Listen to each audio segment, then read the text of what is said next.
Have you ever truly paused to wonder, why is it that some couples, even after decades together, still hold hands like they did on their first date, while others drift apart despite sharing a bed?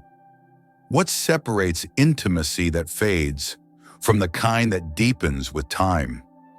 It might surprise you, but the answer often lies not in grand gestures or flawless technique, but in understanding. Not just physical understanding, but emotional, psychological, and even spiritual, especially when it comes to female sexuality. Because a woman's experience of intimacy is a layered, evolving landscape, one shaped by biology, emotion, memory, trust, and yes, by the way she is touched, spoken to, and understood. It's not about being a perfect lover, it's about being present, being kind, being attuned to what she's not saying with words, but with the subtle shifts in her breath, the way she curls into you after a long day, the silence that asks to be heard. In today's video, we'll take you into that world. We'll uncover the often misunderstood truths about what happens to a woman's body after anal sex. We'll explore how age changes desire, not diminishes them. And we'll offer insight every man over 50 should hear, not just to improve his love life, but to deepen his emotional connection with the woman he cherishes. This isn't just a video, it's a quiet invitation to see intimacy not as something to conquer, but as something to co-create. And if you're ready to walk that path, I encourage you to subscribe and turn on notifications. This space was made for you, for thoughtful, open-hearted conversations about love, aging, and rediscovery. Let's begin. Number 1, the silent shifts after intimacy. There are moments in intimacy that go unnoticed by the eye, but are felt deeply within. Moments that linger, not on the skin, but in the psyche. After certain sexual experiences, especially ones that stretch boundaries like anal sex, a woman may not always have the words for what she feels. But that doesn't mean nothing is happening. Quite the opposite. You see, a woman's body isn't just flesh and nerve endings. It's memory, it's emotion. It's a landscape where trust, fear, joy, and vulnerability all live in the same breath. While male arousal often operates in clear visible arcs, erection, climax, resolution, a woman's experience is less linear, more fluid. Her pleasure is deeply tied to how safe she feels, how accepted she feels, how seen she feels. After anal sex, something's still stigmatized, misunderstood, and rarely spoken about with tenderness. A woman may experience a surge of vulnerability. Even if she agreed to it, even if she was curious, even if she seemed okay, her body may feel unfamiliar. Her emotions may shift, and unless her partner creates a space of reassurance and non-judgment, she may carry that discomfort quietly, perhaps even blame herself for it. This is why post-intimacy care matters as much, if not more, than what happens during. Holding her, asking her gently, "How do you feel?" Not "was it good?" but "how are you right now?" That's what builds trust. That's what builds longevity in love. Because no act is ever just physical. Every act carries a story, a memory, a message. And if you're over 50, if you've lived long enough to know that the body changes, that energy softens, and that connection must be cultivated, not chased, you'll understand this truth. Good sex doesn't come from doing more. It comes from being more present. There are women who have endured years of performance intimacy, going through the motions, nodding along, silencing themselves out of fear they'll seem difficult or ungrateful. But deep down, they yearn for something different, something slower, more conscious, more emotionally generous. And here's the opportunity to become not just a partner, but a safe place, to become the man who sees past the surface and hears the words she can't say. When you do that, when you really listen, not just with your ears, but with your presence, something incredible happens. Her guard begins to drop. Her body begins to relax. Her spirit starts to trust. That's when true intimacy begins. Here, we don't just talk about sex. We talk about healing. We talk about returning to love. Number 2, the power of touch in tiny moments. Touch, so simple, so ordinary, and yet it holds the power to change everything. As we age, we often forget the quiet magic of small gestures. We begin to think that intimacy only happens in the bedroom. That desire lives in the realm of performance, of grand seduction, of physical readiness. But a woman's body, especially a woman over 50, isn't awakened by friction. It's awakened by attention. A gentle hand rested on her back while she passed in the hallway. A kiss pressed to her shoulder while she's making tea. A whispered word when she's lost in thought. These aren't foreplay in the traditional sense. They are something deeper, affirmations, signals of care, reminders that even in the mundane, she matters. Science supports this. The skin is the largest organ, and it remembers. Especially the neck, the ears, the inside of the wrist, places rich in nerve endings, places that respond not to pressure, but to presence. A soft touch here can spark a current of feeling that flows straight to her core. Not because it's sexual, but because it's intentional. It says, I see you. I'm here. I still want you, not just your body, but your essence. Most people don't realize this, but a woman's desire often begins hours before intimacy. Sometimes it begins with a compliment, sometimes with the way you touch her when there's nothing to gain. That kind of touch is rare, and it's unforgettable. So many men ask, why does she pull away? And the answer, more often than not, isn't that she's lost interest. It's that she doesn't feel chosen in the everyday moments anymore. She wants to be more than a routine.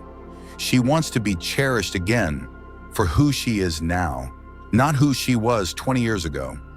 And the truth is, so do you. That's why the tiny things matter. Touch her when she's not expecting it. Text her something sweet at 3 p.m. Kiss her forehead like it's your first time. Let the small things say what words often cannot. I still choose you, even now, especially now. This space exists for people like you, people who believe love isn't over at 50. It may be just the beginning. Number 3, what science reveals about intimacy. What if I told you that love, real, deep, lasting love, is not just something we feel, but something our bodies remember? Science has quietly whispered truths that poets have sung for centuries. That intimacy, when rooted in connection, can heal. It can calm the nervous system, lower blood pressure, strengthen the heart, and not just metaphorically. One of the most beautiful discoveries in the world of neuroscience is a hormone called oxytocin, often called the love hormone. It's released when we touch, cuddle, kiss, when we trust. It's why you feel safe after lying in your partner's arms, why her hand in yours feels like home. Oxytocin is the invisible glue, the quiet bridge between two nervous systems. And here's what's even more miraculous. In one study, strangers given oxytocin through a nasal spray were more likely to trust each other with personal secrets and money than those who weren't. Now imagine what that means for two people who've built a life together. It's not about passion in the traditional sense, it's about presence. And in the second half of life, presence is everything.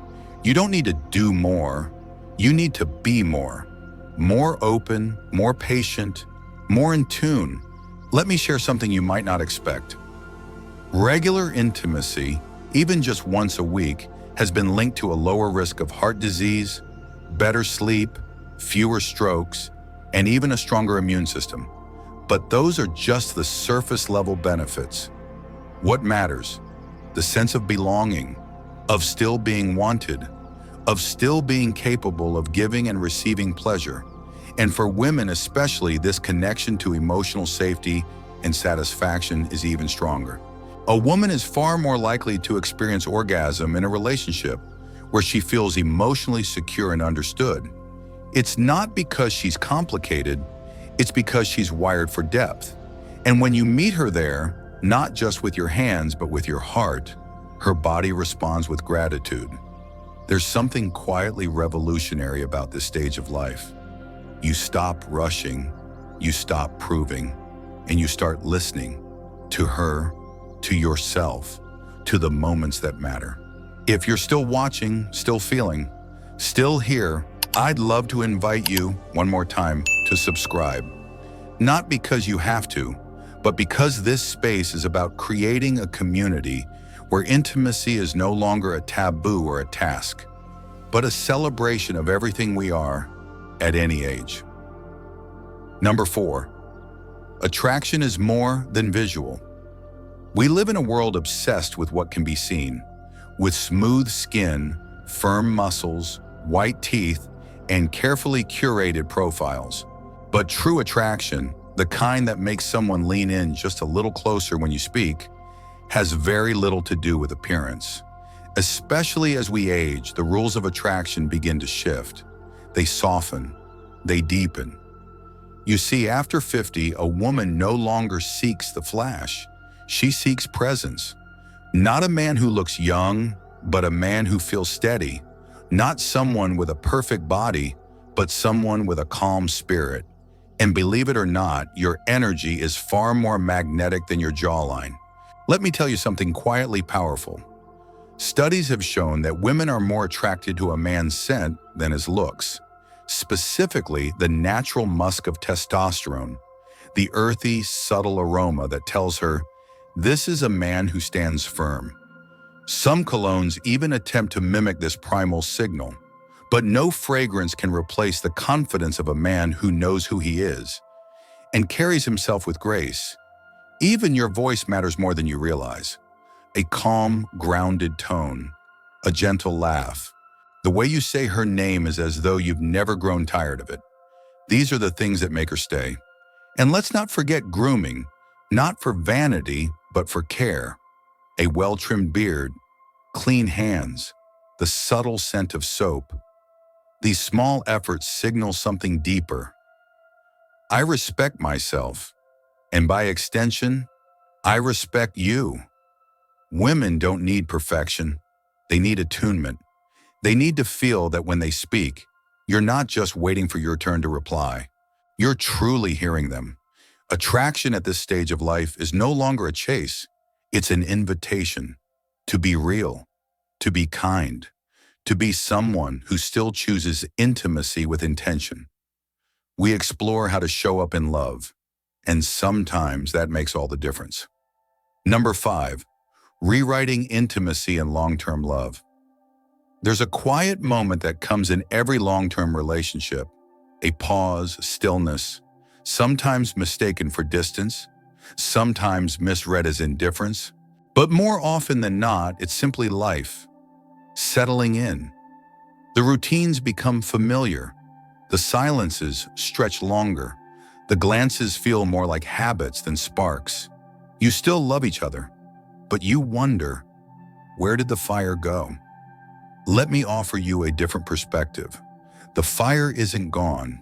It's just buried under the ashes of unspoken needs, tired bodies, and years of loving others before yourselves.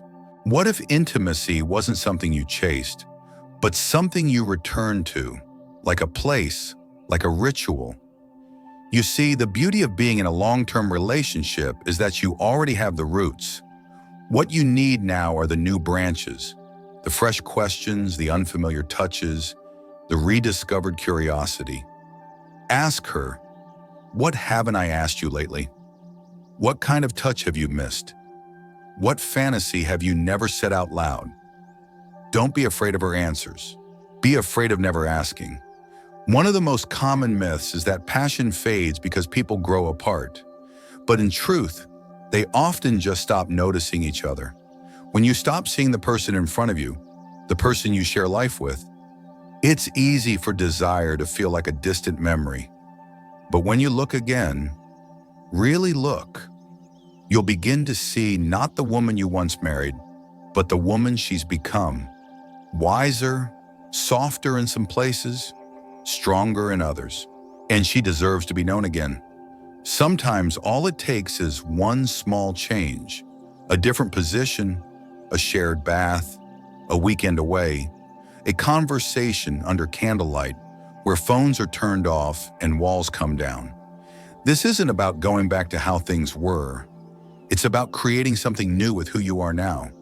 Intimacy doesn't age, it evolves. And the older it gets, the deeper it can go, if you let it. Number 6, the quiet power of emotional safety. What makes a woman open her body is rarely just desire. It's safety. And not the kind you build with locked doors or stable incomes, but the kind you build with presence, patience, and kindness. Emotional safety is invisible, but she can feel it immediately. She feels it when you don't rush her, when you don't take silence as rejection, when you ask her what she likes and listen to her answer without defensiveness. When she cries, not because something went wrong, but because she feels so deeply held in your arms that her body finally exhales what it's been carrying. This safety allows her to be soft again, to be playful, to explore without fear of being judged, and to ask for what she wants, not just what she thinks you want to hear. Many women spend decades being good, saying yes when they want to say wait, smiling when they want to cry, performing intimacy instead of living it. But when a man creates emotional safety, something begins to thaw. She returns to herself, sensual, intuitive, spontaneous. Not because she's trying to please, but because she feels free. And here's something important. Emotional safety doesn't mean perfection. You will get it wrong sometimes. You will misread signals. But the safety lies in the way you come back and say, "Did that feel okay to you?" Or even more simply, "I'm here if you want to talk about it." It's in how you repair, not in how you perform. And if you've never been taught how to offer this kind of safety, don't worry, most of us weren't. But learning it now, at this stage in life, might just change everything. Because emotional safety doesn't only awaken her, it heals you too. When you stop striving to be good enough and start simply being present enough, you'll realize that love was never about effort. It was always about attunement. If that speaks to you, if it feels like something you've been needing or missing or searching for, then stay with us. Subscribe if you haven't already, because here we walk gently, we learn together, and we remind each other that emotional intimacy isn't a luxury. It's the foundation of everything worth building. So often we think of intimacy as something we need to earn or reignite or repair. But maybe the intimacy is something we return to, gently, without force, without shame. Maybe it's not about chasing passion, but about making room for it to find us again. Because in the end, what we all long for isn't just pleasure, it's presence. It's that quiet knowing that when we reach out, someone reaches back. That is when we show our most vulnerable selves. Someone says, "I still choose you." And maybe that someone is your partner. Maybe, just maybe, that someone is also you. If today's reflection offered you something, a new way to look at love, or your body, or your worth, then I invite you. Share this video with someone who needs to remember they are still lovable, still vibrant, still wanted. And if you haven't yet, I invite you one last time to subscribe. Not for numbers, but to join a circle of people choosing to age with tenderness, with truth, and with the kind of wisdom that only time can teach. Because here, we don't chase youth, we celebrate depth. And in that depth, we rediscover the most sacred kind of love, one that sees, one that stays, and one that grows, even in the quiet. Thank you for watching. Until next time, stay open, stay curious, and remember, the most beautiful kind of intimacy begins when we dare to slow down and truly see each other again.